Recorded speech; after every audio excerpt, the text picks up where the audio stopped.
안녕하십니까. 공병호TV의 공병호입니다. 우리는 이미 이전 방송에서 6월 28일 인천 연수구 재검표에 관한 대부분의 검정조서에서 밝힌 민경욱 후보의 관내 사전투표자 수 4,760표와 반면에 4.15 총선 직후에 중앙선거관리위원회가 선거 통계 시스템이 밝힌 최종 득표수에서 민경욱 후보의 관내 사전투표 수는 300표가 적은 4,460표였습니다.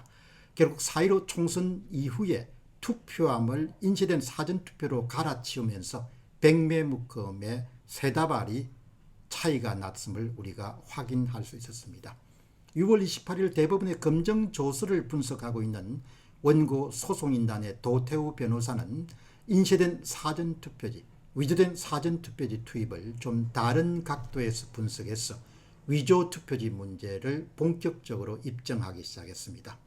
그러니까 일장기 투표지가 쏟아져 나온 송도 이동 제6투표구에 관한 재검표 검정조서를 살펴보면 원래 무효표는 8표였는데 294표가 추가되어서 302표로 늘어나게 됩니다.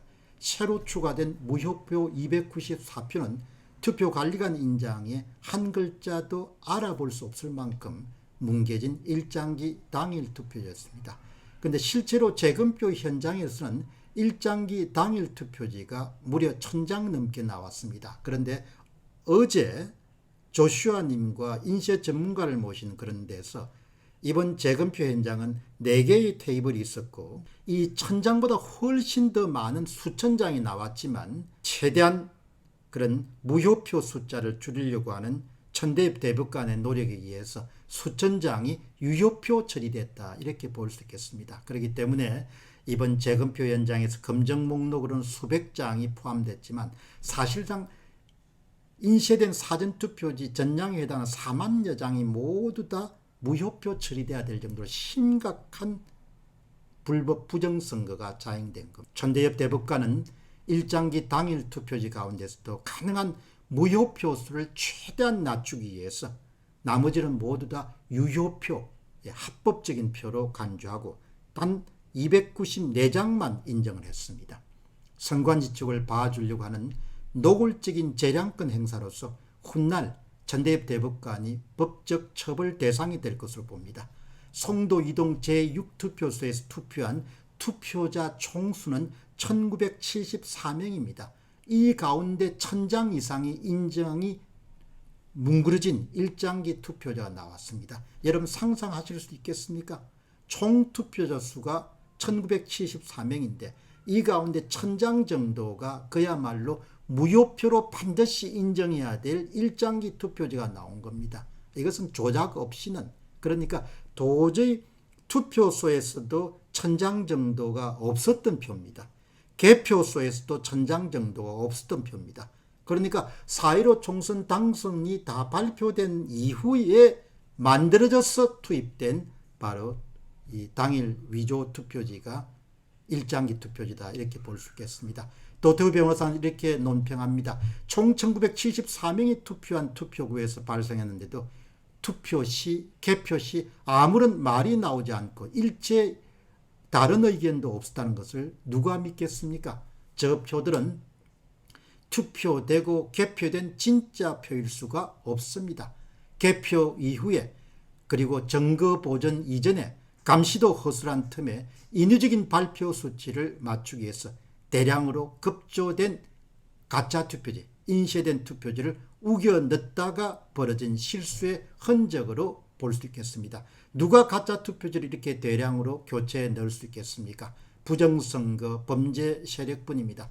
4.15 불법 부정선거, 이제 양심과 정의와 행동의 문제입니다. 모두 나섭시다.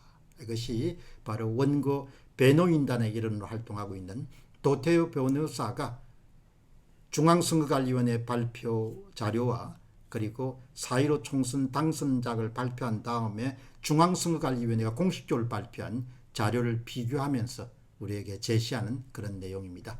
도태우 변호사의 지적이 가진 의미는 4.15 총선은 전산 조작으로 약 300만 표가량의 위조 투표자지 제작을 위한 여력을 확보한 다음에 위조 실물 투표지를 대량으로 제조해서 사전투표함과 개표함 등에 투입한 그런 초대형 범죄에 해당하게 됩니다. 4.15 총선 당락이 발표된 시점을 기준으로 보면 중앙선거관리위원회의 선거결과 발표 자료와 투표함 속에 실물 투표지 수사에는 상당한 차이가 있었을 것으로 봅니다. 이 차이를 메우기 위한 선거관리위원회 측은 가감한 2차 조작을 단행했습니다. 아예 사전투표함 전체를 비워버리고 자신들이 인쇄한 사전투표지를 대량으로 투입하는 그런 아주 야만적인 그런 행위를 하고 말았습니다. 또한 위조된 당일 투표지도 상당수 투입됐습니다. 선거관리위원회 측은 도저히 4.15 총선이 끝난 상태로 투표함을 법원에 증거 보존으로 제출할 수 없었습니다. 인천 연수구월 송도 이동 제6투표소에 발각된 일천여장의 투표관리관 도장을 뭉개버린 일장기 당일 투표지는 바로 그 증거라고 볼 수 있겠습니다. 천여장의 위조된 당일 투표지 투입 사건에서 천대엽 대법관은 고작 294표를 무효표로 인정했을 것입니다. 이것은 한 테이블에서 나온 일장기입니다. 다른 테이블에서도 무수히 많은 비슷한 표가 나왔기 때문에 수천 장 정도로 참관인들이 증언하고 있습니다. 다시 한번 상기해야 될 것은 총 투표자 수 1974명 투표소에서 1천여 장 이상의 일장기 당일 투표지가 나온 것은 가능한 일이 아닙니다. 투표소에 눈이 있고 개표소에 눈이 있습니다. 그것은 투표소에도 없었던 표, 개표소에 없었던 표가 등장한 겁니다. 결국 그들은 사전투표지뿐만 아니라 단일 투표지에서도 광범위한 선거 조작을 단행했음을 우리가 알 수 있겠습니다. 천대엽 이하 3인의 대법관들이 선거무효소송 원고소송을 내리고 검찰이 선거수사를 서둘러야 될 충분한 이유를 제시하고 있습니다. 한편 시민 김기문 씨의 분석 결과도 다음과 같습니다. 제가 대부분 검정조서와 선관위 발표 자료를 대조해 보니까 심각한 문제가 발견됐습니다. 결국 투표소 전체를 늘어야 되거나 아니면 정일령표에서 줄여야 될 것입니다. 여기서 보시면은 관내 사전투표소 테이블을 여러분 보시게 되면 선거인수, 정일영, 민경욱, 이정미, 추정국, 무효표, 기권표를 총 합친 것이 선관위가 발표한 선거인수 12,957명입니다. 그런데 대법원 조서에서는 13,255명입니다. 결국 차이가 298표가 났습니다. 이것은 정일영 측에서 마이너스 2표, 민경욱에서 플러스 300표입니다. 결론은 선거관리위원회가 선관위 발표 자료에 맞추기 위해서 위조된 사전투표지를 대량으로 투입했다는 이야기입니다. 선관위가 조작의 주범이었다는 겁니다. 우리는 선거관리위원회가 국가의 중립적인 선거관리를 담당하기 위해서 운영되는 기관으로 알고 있습니다. 그러나 지금까지 밝혀진 수많은 조작 사례들을 보게 되면 선거관리위원회가 직접 조작에 깊숙이 관여한 건국 이래의 초대형 사건입니다. 어떤 면에서 보면 이런 사건은 1960년 3.15 부정선거가 오히려 낭만적인 부정선거였다 이렇게 볼 수 있겠습니다. 그렇기 때문에 저는 4.15 총선을 단순히 4.15 부정선거라고 명명하지 않고 4.15 불법 부정선거다 그렇게 볼 수 있겠습니다. 그 이유는 그 조작의 규모와 대상이 너무나 광범위하기 때문입니다. 대법관들이 현명한 판단이 신속하게 내려야 될 것으로 봅니다. 공병호 TV의 공병호였습니다. 감사합니다.